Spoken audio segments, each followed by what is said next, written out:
ایک ہنگامہ سا بنا ہوا ہے ٹیکسوں کا جس میں ہم سخت تنگ آ چکے. 0 یونٹ کے 1300 کا بل. PR خود نہیں چاہتا کہ لوگ صحیح طریقے سے ٹیکس دیں. کاروبار نہیں ہے اور طرح طرح کے ٹیکسز ہیں. ہر ایک نے اپنی اپنی دکان بنائی ہوئی ہے. جو اہلکار یہاں پہ آتے ہیں وہ لب جب کرتے ہیں اور پیسے لیتے ہیں اور جاتے رہتے ہیں. حکومت کے خزانے میں کچھ بھی جمع نہیں ہوتا. آپ بجلی کے بلوں کو اٹھائیں تو تقریباً 27 سے 28 قسم کے ٹیکس اس میں انکلوڈ کیے گئے ہیں. ملک مہر Elahi, president Tanzeem Tajiran Khyber Pakhtunkhwa, leader Peshawar chamber of trader and small industries. Tax کی وجہ سے اور سمندر کی دوری کی وجہ سے ہمارا جو انڈسٹریل معاشرہ ہے، دوری کی وجہ سے پہلے ہی جو ہے ہماری انڈسٹری بند ہوئی ہے. جب انہوں نے گیس بھی ہماری ہے، بجلی بھی ہماری ہے، ہمیں ریلیف دینے کی بجائے ہماری انڈسٹری پر انہوں نے ٹیکس لگا دیے اور لوڈ شیڈنگ اتنی زیادہ کر دی کہ آپ کہتے ہیں کہ کتنی کھلی ہیں کتنی بند ہیں. میں سمجھتا ہوں کہ 10% کھلی ہیں اور 90% بند ہو گئی ہے. یہاں پر جو انڈسٹری چل رہی ہے وہ کون سی ہے؟ صرف پیکیجز، کاٹن بنائیں اور کاٹن دے اور ماچس انڈسٹری. باقی تو ملک کے صوبے کے اندر تمام انڈسٹری تباہ ہو گئی ہے.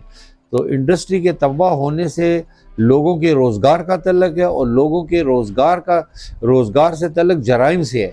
اگر روزگار لوگوں کو نہیں ملے گا، لوگ جرائم کی طرف جائیں گے، دہشت گردی کی طرف جائیں گے، دوسرے ملکوں کے ہاتھوں میں ہمارا غریب طبقہ چلا جائے گا. لہٰذا ہم حکومت سے یہ گزارش کرتے ہیں کہ ہمارے صوبے کو، چاہے وہ دکاندار ہے، چاہے وہ انڈسٹریلسٹ ہے یا جو بھی کاروباری ہے، اس کو ریلیف دے. کہ ہم سمجھتے ہیں کہ جہاں امن ہوگا وہاں تجارت ہوگی، جہاں تجارت ہوگی وہاں کسی کی دہشت گردی یا جرائم نہیں ہوں. تاجروں نے ہمیشہ ٹیکس دیا اور ٹیکس دینے سے کبھی انکار نہیں کیا اور اب بھی ہم ٹیکس دینے کے لیے تیار ہیں اور ابھی بھی ہم نے گوشوارے بھی جمع کروا دیے.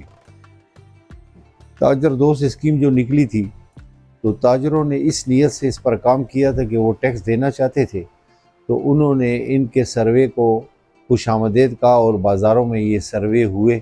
ان کو کسی جگہ پر بھی سروے میں کوئی مسئلہ نہیں ہوا. لیکن FBR خود نہیں چاہتا کہ لوگ صحیح طریقے سے ٹیکس دیں، کیونکہ اگر لوگوں نے صحیح طریقے سے ٹیکس دے دیا تو پھر جیبوں کا کیا بنے گا.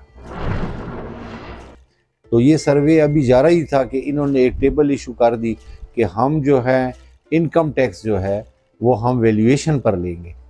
تو ویلیویشن کا کام تو پراپرٹی ٹیکس سے ہوتا ہے، انکم ٹیکس سے کیا اس کا واسطہ ہے.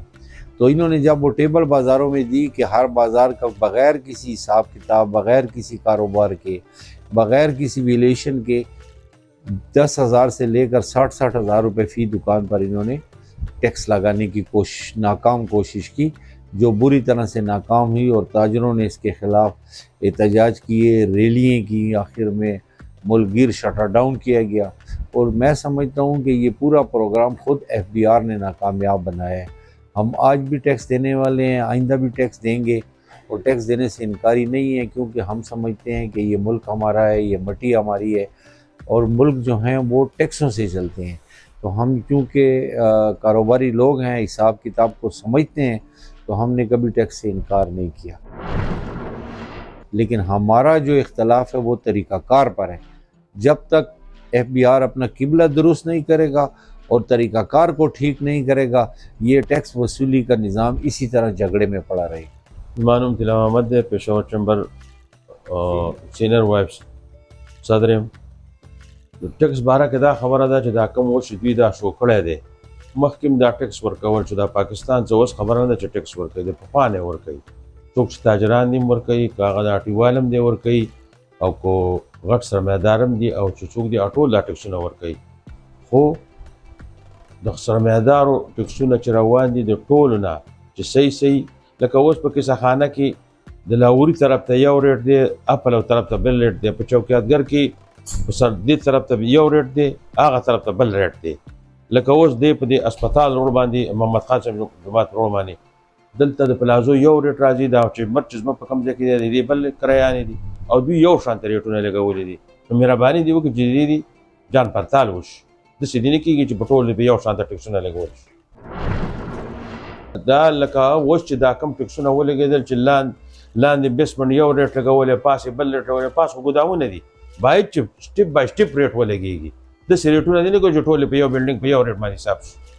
اعوذ باللہ من الشیطان الرجیم بسم اللہ الرحمن الرحیم. Shakeel Ahmed Khan, president Peshawar chamber of small trader and small industry. کون سے ٹیکس کی بات کرتے ہیں؟ یہاں پہ تو 25,000 قسم کے ٹیکس لگے ہوئے ہیں تاجروں پہ, اور یہاں پہ میں کیا گنواؤں گا, ایک پوری کیٹلاگ بنتی ہے اس کی, کہ اس میں پروفیشنل ٹیکس بھی ہے, اس میں کیا کہتے ہیں انکم ٹیکس بھی ہے, اس میں پراپرٹی ٹیکس بھی ہے, اس میں جو ہے تو کیا کہتے ہیں ابھی نکلے ہوئے ہیں یہاں پہ سوشل ویلفیئر والے, وہ علیحدہ سے اپنے مانگ رہے ہیں, اور اولڈ ایج بینیفٹ والے علیحدہ سے مانگ رہے ہیں. ایک ہنگامہ سا بنا ہوا ہے ٹیکسوں کا, جس میں ہم سخت تنگ آ چکے ہیں کہ ایک ہی ٹیکس ہونا چاہیے تھا اور ایک ہی ونڈو پہ دینا ہونا چاہیے تھا, جو کہ یہاں پہ مختلف ذرائع اور مختلف طریقوں سے ہر ایک نے اپنی اپنی دکان بنائی ہوئی ہے. جو اہلکار یہاں پہ آتے ہیں وہ لب جب کرتے ہیں اور پیسے لیتے ہیں اور جاتے رہتے ہیں, حکومت کے خزانے میں کچھ بھی جمع نہیں ہوتا. کوئی ایسی پالیسی وضع کرنی چاہیے کہ ہر بندہ خود ہی جا کے ٹیکس جمع کرائے اور اس کی رسید دے, اس میں اہلکاروں کا کام کم ہو اور جو ہے تو ڈپارٹمنٹ کا زیادہ ہو تاکہ گورنمنٹ کو ریونیو ملے. لیکن یہاں پہ اس قسم کی کوئی بات نہیں کی جاتی. یہاں پہ اپنے لیے ہی پالیسیاں ساری بنائی جاتی ہیں. جو اہلکار ہیں وہ اپنے لیے بناتے ہیں تاکہ ان کی جیب گرم رہے اور ان کی جیب میں پیسہ آتا رہے, حکومت جائے بھاڑ میں. تو حکومت کو چاہیے کہ اس کے لیے صحیح پالیسیاں وضع کرے اور صحیح طریقے سے اس کو بنائے. اب یہاں پہ جو پراپرٹی ٹیکس کا یہاں پہ انہوں نے نظام بنایا, پہلے یہ جو ہے تو رینٹل بیسس پہ تھا, پھر اس کو پٹواری پہ لے گئے رقبے کے لحاظ سے. ان کو جانے کی ضرورت نہیں ہے. میں تو اس میں یہ کہتا ہوں کہ آپ کے پاس تمام مارکیٹوں کے تمام پلازوں کے نقشے آپ کے پاس پڑے ہوئے ہیں, بغیر اس کے اپروو ہی نہیں ہوتی, بلڈنگ ہی نہیں بنتی. آپ ان نقشوں کے حساب سے اس میں سے راہداریاں نکالیں, مسجدیں نکالیں, واش روم نکالیں, اور جو میئر میں بنتی ہے اس کے مطابق ایک پرچہ بھیجیں. آپ کے اہلکار کو آنے کی کیا ضرورت ہے یہاں پہ, اور اگر یہاں پہ بارگیننگ کرنے کی کیا ضرورت ہے؟ یہ تو کوئی طریقہ نہیں ہے. لیکن گورنمنٹ خود اس طرح کی پالیسیاں بناتی ہے کہ ہم کرپشن میں ہی پڑے رہیں, اور کرپشن ہو رہی ہے, دبا مار ہو رہی ہے, کوئی بھی روکنے والا نہیں ہے اس کو. میئر پشاور تو بہت زیادہ ہمارے ساتھ کوآپریشن بھی کر رہے ہیں, اور ہمارے تاجروں کے ساتھ, چونکہ وہ خود تاجر ہیں, وہ سمجھتے ہیں ان مشکلات کو بھی اور ان پریشانیوں کو. وہ خود ہمیں مطلب یہ ہے کہ گائیڈ کرتے ہیں کہ آپ کو اس طرح سے کرنا چاہیے, اس طرح سے کرنا چاہیے, جس طریقے پہ وہ کہتے ہیں. لیکن ہم ان سے مطمئن ہیں وہ ٹھیک ٹھاک چل رہے ہیں. Executive member federation of Pakistan chamber of commerce Shahzad Ahmed Siddiqui. مسائل تو سر اتنے زیادہ ہیں, گمبھیر ہیں, کہ حکومت جو ہے وہ خود یہ مسائل حل نہیں کرنا چاہتی. تاجر جب تک سفل نہیں ہوگا, اس کو فیسلٹیز نہیں ملیں گی, تو یہ نہ معاشی بحران سے ہم نکل سکتے ہیں, نہ مسائل حل ہو سکتے ہیں. کبھی آپ دیکھیں تو FBR کا مسئلہ, تو کبھی آپ دیکھیں ایکسائز کا مسئلہ, تو کہیں آپ دیکھیں تو بجلی کے بلوں میں ایڈیشن کیا جاتا ہے, مزید ٹیکسز انکلوڈ کیے جاتے ہیں. ریسنٹلی اب چھوٹے تاجروں کی اگر بات کریں تو زیادہ تر متاثر چھوٹا تاجر ہوتا جا رہا ہے, کیونکہ کاروبار نہیں ہے, اور طرح طرح کے ٹیکسز ہیں. پراپرٹی ٹیکس دیکھ لیں, پروفیشنل ٹیکس دیکھ لیں. حالانکہ پروفیشنل ٹیکس جو ہے چھوٹے تاجروں پر عائد نہیں ہوتا, اس کے باوجود پروفیشنل ٹیکس کے نوٹس جو ہیں چھوٹے تاجروں کو مل رہے ہیں. حکومت جو ہے تماشائی بنی ہوئی ہے, وہ سلوشن چاہتی نہیں ہے. آخر ہم تاجر جائیں تو کس طرف جائیں؟ تاجر پریشان ہے, حکومت یہ چاہتی ہے کہ ٹیکس دیں ٹیکس دیں. ٹیکس تو ڈائریکٹ طریقوں سے یہ وصول کر رہی ہے. آپ بجلی کے بلوں کو اٹھائیں تو تقریباً 27 سے 28 قسم کے ٹیکس اس میں انکلوڈ کیے گئے ہیں. ابھی ریسنٹلی جو انہوں نے بجلی میٹر کے اوپر 1,000 روپے لگا دیا ہے, تو یہ میں کہتا ہوں یہ 1,000 نہیں ہے. ایک چھوٹا دکاندار ہے, اگر اس کا کمرشل میٹر لگا ہوا ہے تو وہ اپنی دکان میں سروس کر رہا ہے, تو اس کے ساتھ اس نے اگر گوڈاؤن لیا تو اس کے بھی کمرشل میٹر ہے, تو وہ اس پہ بھی جو ہے وہ 1,000. تو یہ جب ابھی میں نے ریسنٹلی کچھ تاجروں نے شکایت کی, ان کے بجلی کے بل دیکھے تو 0 یونٹ کے 1,300 1,400 1,300 1,400 کا بل. تو یہ کہاں کا انصاف ہے؟ حکومت کم از کم ہوش کے ناخن لے, تاجروں کو فیسیلیٹیٹ کرے. انڈسٹری ہماری ختم ہو رہی ہے, جتنا انویسٹر ہے وہ باہر ملکوں کو جا رہا ہے. اب آپ بنگلہ دیش کو دیکھ لیں, وہ ترقی کر رہا ہے. حالانکہ ہمارا ملک پاکستان, یہاں وسائل کی کمی نہیں ہے, معدنیات یہاں ہیں, ہر قسم کے منرلز مائنز یہاں موجود ہیں. ہمارا صوبہ جو ہے دہشت گردی کا شکار رہا ہے. کم از کم آپ صوبہ سرحد کی اگر بات کریں تو جو حالات چل رہے ہیں, ہمارے ساتھ افغان بارڈرز جو لگتے ہیں, ہمیں چاہیے کہ ہم اپنے اس بارڈرز کو, اپنی اس ٹریڈ کو کھولیں.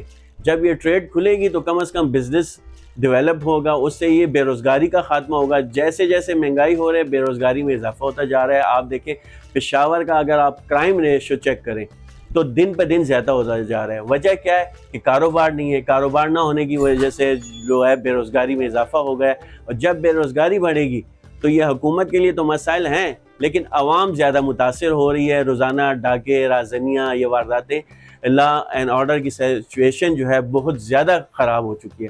تو ہماری حکومت سے یہ درخواست ہے کہ اس کو پازیٹیو طریقے سے لے. تاجروں کے ساتھ بیٹھ کے, چیمبرز ایک ایسے ادارے ہیں, آپ ان کے ساتھ بیٹھیں, ٹیبل ٹاک کریں, جو ٹیکسز آپ نے عائد کرنے ہیں ان کو اعتماد میں لیں اور پھر یہ نفاذ کریں. آپ نوٹیفیکیشن کرنا تو آسان ہوتا ہے, لیکن امپلیمنٹیشن جو ہے وہ سب سے مشکل کام ہے.